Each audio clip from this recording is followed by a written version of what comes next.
ಹಾವೇರಿ ಜಿಲ್ಲಾಸ್ಪತ್ರೆಗೆ ಉಪಲೋಕಾಯುಕ್ತ ಬಿ ವೀರಪ್ಪ ಭೇಟಿ ನೀಡಿ ಆಸ್ಪತ್ರೆಯಲ್ಲಿನ ವ್ಯವಸ್ಥೆಗಳನ್ನು ಪರಿಶೀಲನೆ ನಡೆಸಿದ್ದಾರೆ. ಈ ವೇಳೆ ರೋಗಿಗಳು ಹಾಗೂ ಸಾರ್ವಜನಿಕರಿಂದ ಹಲವು ದೂರುಗಳು ಕೇಳಿಬಂದಿವೆ.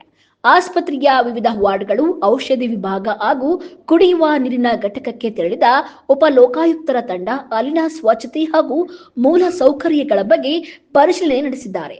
ಇದೇ ವೇಳೆ ಉಪಲೋಕಾಯುಕ್ತರ ಬಳಿ ಅಳಲು ತೋಡಿಕೊಂಡ ರೋಗಿಗಳು, ನೀವು ಬರ್ತೀರಾ ಅಂತ ಗೊತ್ತಾಗಿ ಇವತ್ತು ಆಸ್ಪತ್ರೆ ಕ್ಲೀನ್ ಮಾಡಿದ್ದಾರೆ ಎಂದು ದೂರಿದ್ದಾರೆ.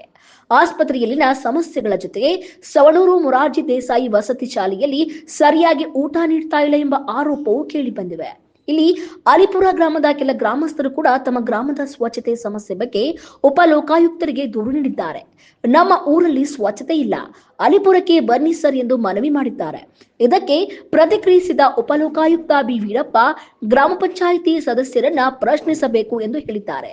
ನೀವು ಮತ ಹಾಕಿದ್ದೀರಿ, ಅವರನ್ನ ಹಿಡಿದು ಕೇಳಬೇಕು, ಕೆಲಸ ಮಾಡಿಸಿಕೊಳ್ಳಬೇಕು ಎಂದು ಸಾರ್ವಜನಿಕರಿಗೆ ಸಲಹೆ ನೀಡಿದ್ದಾರೆ.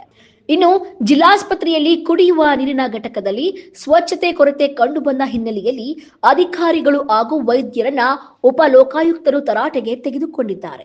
ಒಟ್ಟಾರೆ ಹಾವೇರಿ ಜಿಲ್ಲಾಸ್ಪತ್ರೆಯ ವ್ಯವಸ್ಥೆ ಹಾಗೂ ಜಿಲ್ಲೆಯ ವಿವಿಧ ಸಾರ್ವಜನಿಕ ಸಮಸ್ಯೆಗಳ ಕುರಿತು ಉಪಲೋಕಾಯುಕ್ತರ ಪರಿಶೀಲನೆ ವೇಳೆ ಹಲವು ದೂರುಗಳು ಬಹಿರಂಗವಾಗಿದೆ. ಇನ್ನಷ್ಟು ಹೆಚ್ಚಿನ ಅಪ್ಡೇಟ್ಸ್ಗಾಗಿ ನೋಡ್ತಾ ಇರಿ PTV ನ್ಯೂಸ್ ಕನ್ನಡ.